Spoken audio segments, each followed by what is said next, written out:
Cuenta la leyenda que un profesor de filosofía en un examen final colocó una silla frente a sus alumnos y les dijo: «Demuéstrenme que esta silla no existe». La mayoría de los estudiantes improvisaron complejas teorías sobre la realidad y la percepción, pero uno de ellos escribió algo rápidamente y entregó el examen a los pocos segundos. Este estudiante, por cierto, fue el que mayor nota obtuvo. ¿Tienes curiosidad por saber qué respondió? Lo que escribió fue: ¿qué silla?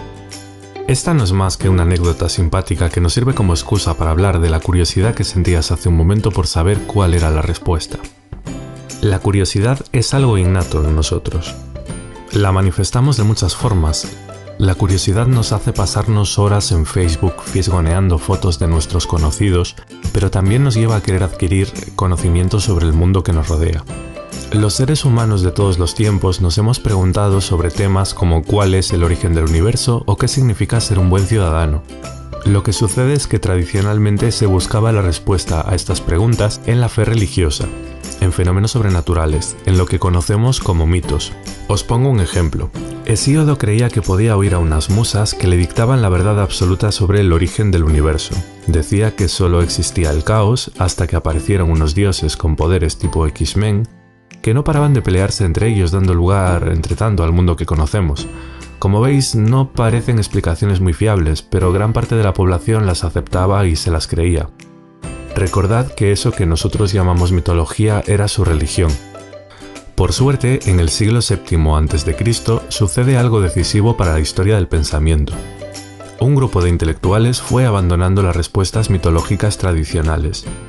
No se conformaban con explicaciones imaginativas sobre dioses, sino que por primera vez investigaron, de forma racional y desacralizada, el origen y naturaleza del mundo.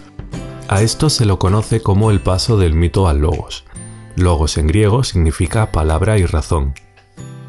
Ya sabemos que la filosofía comenzó en el siglo VII a.C. Ahora tenemos que preguntarnos, ¿en qué lugar nació? La filosofía nació en Mileto, Jonia, una colonia griega en Asia Menor. ¿Qué tenía de especial este lugar para que se originara en él el pensamiento filosófico? ¿Fue casualidad o hay algo más? A continuación veremos algunas razones. Primera, tolerancia religiosa. La religión griega carecía de dogmas.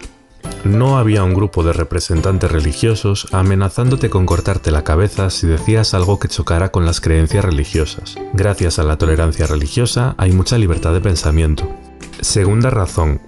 En este lugar y tiempo se producen muchos movimientos migratorios. Vivían en un ambiente cosmopolita, y el conocer a gente con culturas y formas de pensar diferentes les ayuda a ser personas con una mente abierta.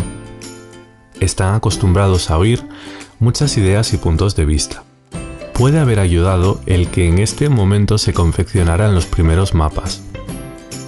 Se hicieron expediciones de reconocimiento del terreno. Los cartógrafos, las personas que hacen mapas, se dieron cuenta de que no había una correspondencia entre la geografía de los libros míticos como la Odisea y la realidad. Esto les hizo dudar de la veracidad de los mitos. Cuarta razón. También en este momento se empiezan a escribir las primeras legislaciones. Los legisladores se dan cuenta de que el pensamiento mítico es insuficiente para responder a las necesidades del pueblo.